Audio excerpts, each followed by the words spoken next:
Hi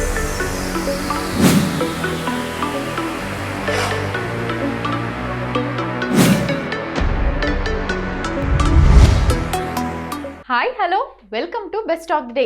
మరి ఈరోజు best of the డేలో కొత్త విశేషాలతో పాటు కొన్ని ఆసక్తికరమైన నిజాలు మరియు చరిత్రలో ఈరోజు జరిగిన ముఖ్య సంఘటనల గురించి తెలుసుకుందాం. Let's start the programme. ముందుగా జాతీయ చీజ్ ప్రేమికుల దినోత్సవం గురించి చెప్పుకుందాం.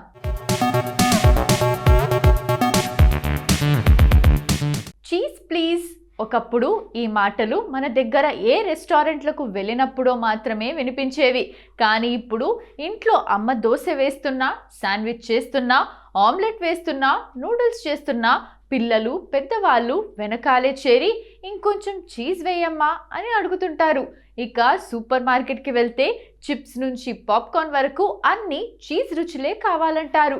అందుకే ఇప్పుడు ఆ క్రేజీ చీజ్ సైతం వీగనిజాన్ని అద్దుకొని మరీ నోరూరిస్తోంది. చీజా అదేంటి అని ఎవరైనా పెద్దవాళ్ళు తెలియక అంటే పిల్లతరం అది కూడా తెలియదా అన్నట్లు చూస్తారు. పిజ్జాతో మన దగ్గర పాపులర్ అయిన చీజ్ ఇప్పుడు అది ఇది అని లేకుండా అన్నిట్లోనూ కనిపిస్తోంది. ముఖ్యంగా పిల్లలకు కాస్త చీజ్ వాసన వస్తే చాలు ఏదైనా కిక్కురు మనకుండా తినేస్తారు. అమోఘమైన రుచి, అద్భుతమైన ఫ్లేవర్ దాని సొంతం. మరి అన్నిటినీ మించి పోషకాహారం కూడా.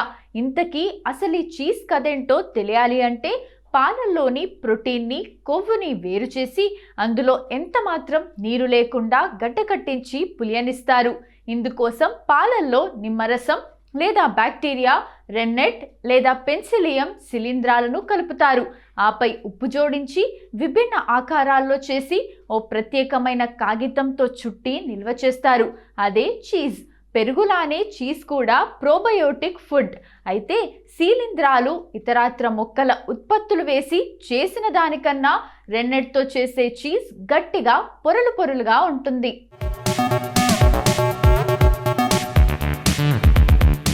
మన దగ్గర ఎక్కువగా వాడే పన్నీర్ కూడా ఒక రకం చీజే. కానీ పన్నీర్ కొద్ది రోజుల పాటే నిల్వ ఉంటే తయారీని బట్టి చీజ్ రోజుల నుంచి సంవత్సరాల పాటు నిల్వ ఉంటుంది. క్యూబ్స్, సాస్, స్లైసెస్, తురుము ఇలా భిన్న రూపాల్లోనూ దొరుకుతుంది. క్రీస్తుపూర్వం సుమారు 8000 ఏళ్ల క్రితం నుంచి చీజ్ తయారీ ఉన్నట్లు ఆధారాలు ఉన్నాయి. అప్పట్లో ఓ గొర్రెల కాపరి జంతువుల పేగుతో చేసిన సంచీల్లో పాలు పోసినప్పుడు అవి అనుకోకుండా గడ్డకట్టాయట. దాని ఆధారంగానే గ్రీకులు, రోమన్లు చీజ్ను తయారు చేయటం నేర్చుకున్నారట. అప్పట్లో చీజ్ తయారీని ఓ ప్రత్యేకమైన కళగా భావించేవారు. ఇప్పటికీ ఐరోపా దేశాల్లో చీజ్ను భారీ ఎత్తున చేసి శీతల గదుల్లోని షెల్ఫుల్లో ఉంచి నిల్వ చేస్తుంటారు. చీజ్లో 1000కి పైనే ఫ్లేవర్లున్నాయి. ఆయా జంతువుల పాలు, అవి తినే మేత, ఆ పాలల్లోని వెన్న శాతం, వాటిని తోడ్పెట్టేందుకు వాడిన బ్యాక్టీరియా లేదా శిలీంధ్రం, ఫ్లేవర్ కోసం కలిపే మూలికలు, మసాలా ద్రవ్యాలు, తయారీకి పట్టిన సమయం ఇవన్నీ కూడా చీజ్లో భిన్న రుచులకు కారణమే. అంతెందుకు మిరియాలు, వెల్లుల్లి, ఉల్లి, క్రాన్బెర్రీ వంటివన్నీ చీజ్ తయారీలో వాడతారు. రంగు కోసం లిప్స్టిక్, మొక్క గింజల్ని వేస్తారు. అయితే జంతు ఉత్పత్తుల వాడకాన్ని తగ్గించే క్రమంలో భాగంగానే పాలకు బదులుగా సోయా, బాదం, ఓట్స్, జీడిపప్పు, నువ్వులు, పొద్దుతిరుగుడు, కొబ్బరి నూనె, వరి, బంగాళదుంప, కర్రపెండలం వంటి ధాన్యాల్ని, నట్స్ని, దుంపల్ని, ఇతరాత్ర మూలికల్ని వాడి ఈస్ట్ సాయంతో వీగన్ చీజ్ను చేస్తున్నారిప్పుడు. లాక్టోస్ పడని వాళ్ళకి ఈ వీగన్ చీజ్తో ఏ సమస్య ఉండదు. ఈ చీజ్ తయారీ 3 దశాబ్దాల క్రితమే మొదలైనప్పటికీ అప్పట్లో ధర ఎక్కువ. గత 4 ఏళ్ల నుంచి తయారీ పెరిగింది. డైరీతో పోలిస్తే వీగన్ చీజ్లో కొవ్వు, ప్రోటీన్ల శాతం తక్కువ. కాబట్టి కొలెస్ట్రాల్ ఉన్న వాళ్ళకి ఇదే మేలు అంటున్నారు. రకరకాలు 100ల కొద్ది ఫ్లేవర్లతో పాటు దాని రూపం, నిల్వ ఉండటాన్ని బట్టి చీజ్ను తాజా, soft, semi firm, firm, hard అని భిన్న రకాలుగా చెప్తారు. పన్నీర్, రికోటా, క్రీమ్ వంటివన్నీ కొన్ని రోజులు మాత్రమే నిల్వ ఉంటే పామీసన్, చెద్దర్, మొజరెల్లా రకాలు నెలల నుంచి ఏళ్ల తరబడి నిల్వ ఉంటాయి.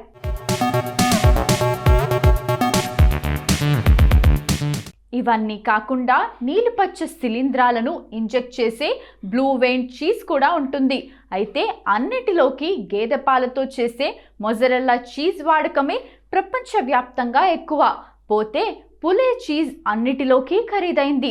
బాల్కన్ గాడిద పాలతో చేసే ఈ రకంలో 1 కిలో చీజ్ కావాలంటే 25 లీటర్ల పాలు వాడతారు.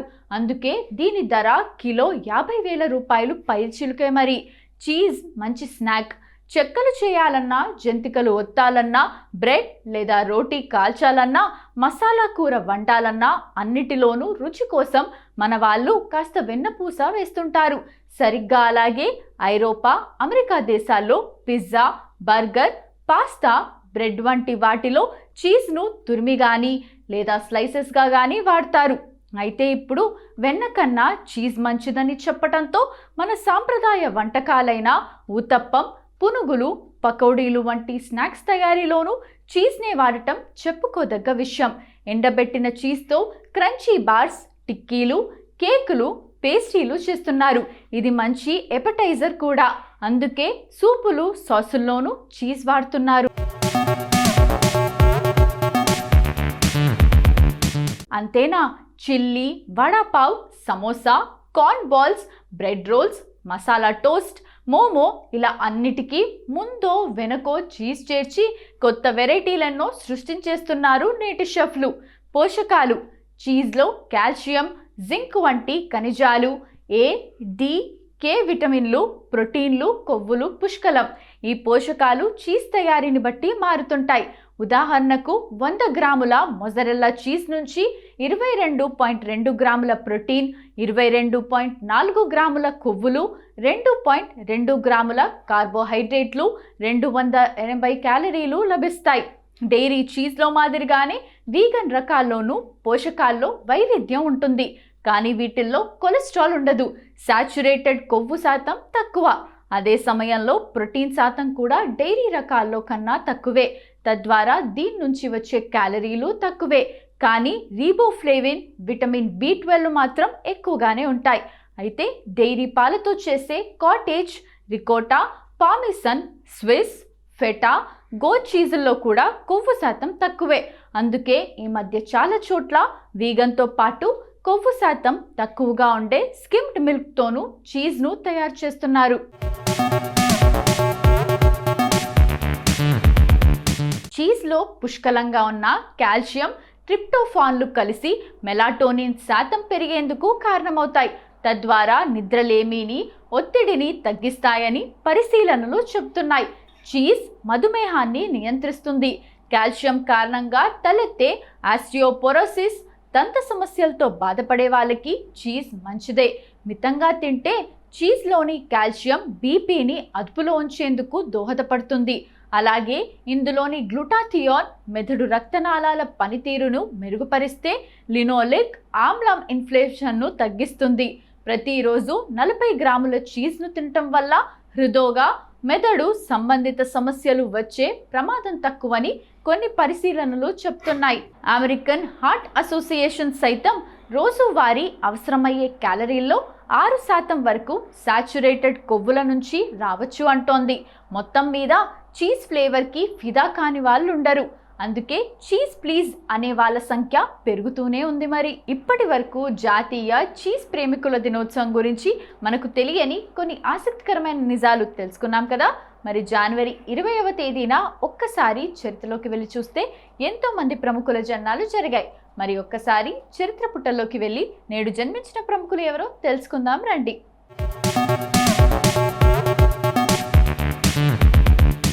తెలుగు ప్రేక్షకులకు హాస్యాన్ని కొత్త కోణంలో చూపించిన హీరో విజయ్ కృష్ణ నరేష్. 80-90 దశకాల్లో తెలుగు ఆడియన్స్ను ఎంటర్టైన్ చేసిన టాలెంటెడ్ హీరో. ఏ రసాన్నైనా పండించగల ఆల్రౌండర్. నటి, దర్శకురాలు విజయ నిర్మల కొడుకుగా వారసత్వంగా హీరోగా తెలుగు ఇండస్ట్రీలోకి ఎంట్రీ ఇచ్చారు. కామెడీ హీరోగా తనదైన ముద్రని వేసుకొని ప్రస్తుతం తండ్రిగా, క్యారెక్టర్ ఆర్టిస్ట్గా నవ్వులు పండిస్తూ బరువైన పాత్రలతో మెప్పిస్తున్నాడు. నేడు ఆయన పుట్టినరోజు సందర్భంగా ప్రత్యేకం. కామెడీ హీరోగా ఒక తరం ప్రేక్షకులను అలరించిన కామెడీ హీరో నరేష్. అప్పటి వరకు ఉన్న హీరోయిజానికి కామెడీని జత చేసి కొత్త ట్రెండ్ క్రియేట్ చేశారు.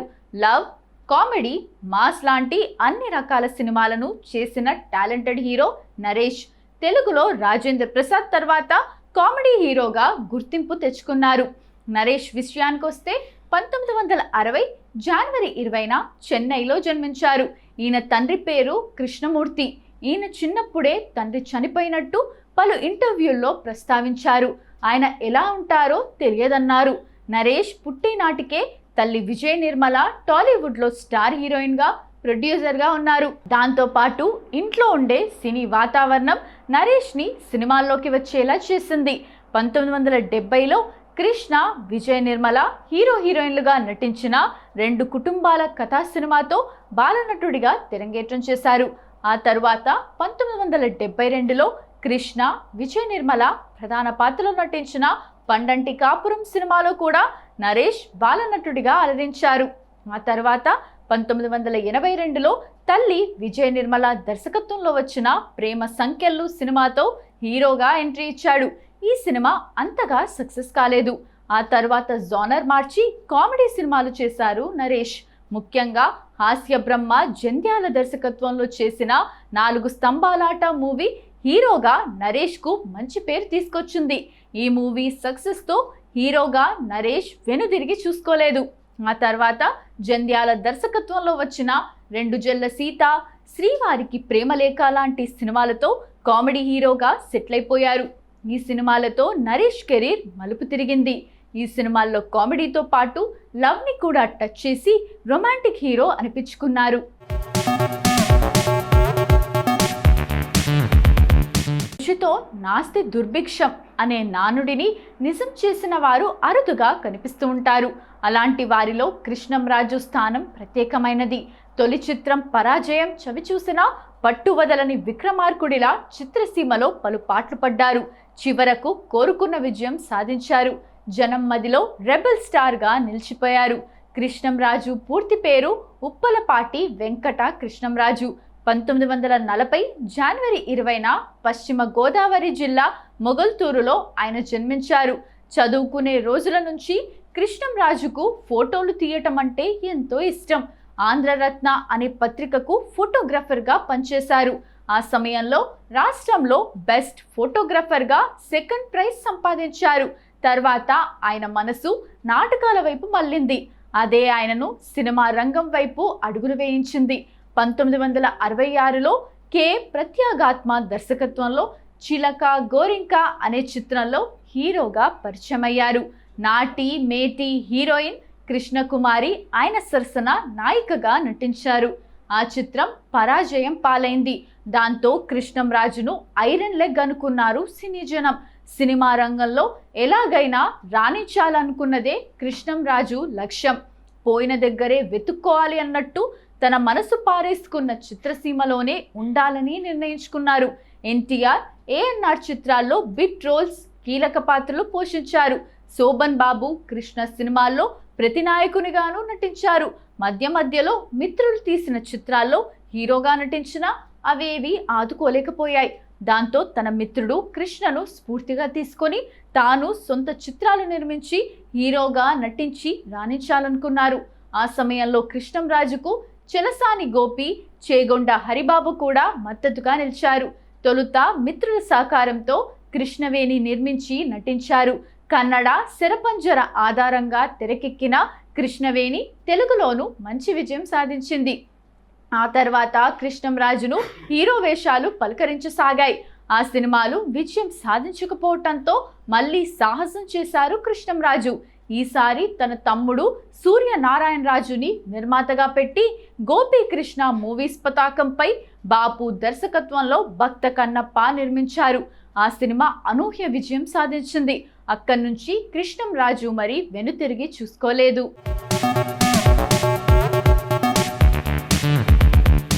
Ajit Kumar Doval IPS, police medal, PPM, KC భారత నిఘా, శాంతి భద్రతల అధికారిగా పనిచేసి 2014 మే 30 నుంచి 5వ ప్రస్తుత జాతీయ భద్రతా సలహాదారుగా ప్రధాని నరేంద్ర మోడీకి సేవలందిస్తున్నారు. 2004-05 కాలంలో ఇంటెలిజెన్స్ బ్యూరోకు డైరెక్టర్గా పనిచేశారు. అంతకుముందు దాదాపుగా దశాబ్ది కాలం ఆ సంస్థ కార్యకలాపాల విభాగానికి అధిపతిగా బాధ్యతలు నిర్వర్తించారు. అజిత్ కుమార్ 1945 జనవరి 20న ఉత్తరాఖండ్లో జన్మించారు. దోవల్ 1968లో కేరళ క్యాడర్లో ఐపీఎస్లో చేరారు. పంజాబ్, మిజోరంలలో తిరుగుబాటు నిరోధక చర్యల్లో పాలు పంచుకున్నారు. 1999లో కాందాహార్లో చిక్కుకున్న భారత AC-814 విమాన ప్రయాణికుల విడుదల కోసం సంప్రదింపులు జరిపిన 3 సంధానకర్తల్లో దోవల్ ఒకరు. ప్రత్యేకించి 1971 నుంచి 1999 మధ్య జరిగిన 15 భారత విమానాల అపహరణల నుంచి ప్రయాణికుల్ని విడిపించే వివిధ చర్యలు అన్నిటిలోనూ పాల్గొని అనుభవం గడించటం విశేషం. ఇంటెలిజెన్స్ బ్యూరో కార్యకలాపాల విభాగాన్ని దాదాపు దశాబ్ది కాలం నడిపించటమే కాక మల్టీ ఏజెన్సీ సెంటర్, సంయుక్త నిఘా టాస్క్ ఫోర్స్లకు సంస్థాపక చైర్మన్గా పనిచేశారు.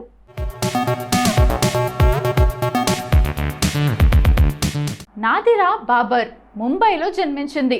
ఆమె ఒక రంగస్థల నటి, దర్శకురాలు. ఎక్కువగా హిందీ సినిమాల్లో నటించింది. 2001లో సంగీత నాటక అకాడమీ పురస్కారాన్ని అందుకుంది. మొదటిగా ఆమె నాదిరా అనే థియేటర్ గ్రూపును 1981లో స్థాపించింది. నాదిరా బాబర్ 1948 జనవరి 20న ముంబైలో జన్మించారు. నాదిరా బాబర్ ఢిల్లీలోని నేషనల్ స్కూల్ ఆఫ్ డ్రామా నుంచి 1971లో పట్టభద్రురాలైంది. నేషనల్ స్కూల్ ఆఫ్ డ్రామాలోనే ఆమె తన భర్త, నటుడు, రాజకీయ నాయకుడు రాజ్ బాబర్ను కలిసింది. వీరి కుమారుడు ఆర్య బాబర్ హిందీ సినిమాల్లో నటుడు. కుమార్తె జూహీ బాబర్ ఒక ఫ్యాషన్ డిజైనర్గా నధీరా నాటకాలకు దుస్తులు డిజైన్ చేస్తుంటుంది. అంకిత్ మోహన్ ప్రధానంగా హిందీ టెలివిజన్, మరాఠీ చిత్రాల్లో పనిచేసే భారతీయ నటుడు. అతను టెలివిజన్ ధారావాహిక ససురాల్ గెండా ఫూల్, మహాభారత్, కుంకుమ్ బాగ్, నాగిన్ 3లలో తన పాత్రకు బాగా పేరు పొందాడు. అతను మహాభారత్, కుంకుమ్ బాగ్, నాగిని 3, హైవాన్, కాటేలాల్ అండ్ సన్స్ వంటి టెలివిజన్ షోలతో పాటు మరాఠీ చిత్రం ఫర్జాంద్కు కూడా ప్రసిద్ధి చెందాడు. అంకిత్ మోహన్ జనవరి 20, 1988న న్యూఢిల్లీలో జన్మించారు. Ankit Mohan MTV Roadies season 4లో అరంగేట్రం చేశాడు. అంకిత్ పంకజ్ కపూర్ యొక్క మౌసంలో కనిపించాడు. ఇందులో అతను ఎయిర్ ఫోర్స్ అధికారిగా ఆష్ఫాక్ హుస్సేన్ పాత్రను పోషించాడు. షాహిద్ కపూర్ బెస్ట్ ఫ్రెండ్ పాత్ర కోసం 800 మంది కుర్రాళ్ళ నుండి అతను ఎంపికయ్యాడు. అతను ఘర్ ఆజా పర్దేశీ, బసేరా, శోభా సోమ్నాథ్ కి వంటి అనేక హిందీ సీరియల్స్లో కనిపించాడు. అతను స్టార్ ప్లస్ యొక్క మహాభారత్లో అశ్వత్థామగా, జీటీవీ యొక్క కుంకుమ్ భాగ్యలో ఆకాష్గా కూడా కనిపించాడు. 2018లో మోహన్ సూపర్ హిట్ మరాఠీ చిత్రం ఫర్జాంద్లో కనిపించాడు. ఇందులో అతను లెజెండరీ మరాఠా యోధుడు కొండాజీ ఫర్జాంద్ యొక్క టైటిల్ క్యారెక్టర్ను పోషించాడు.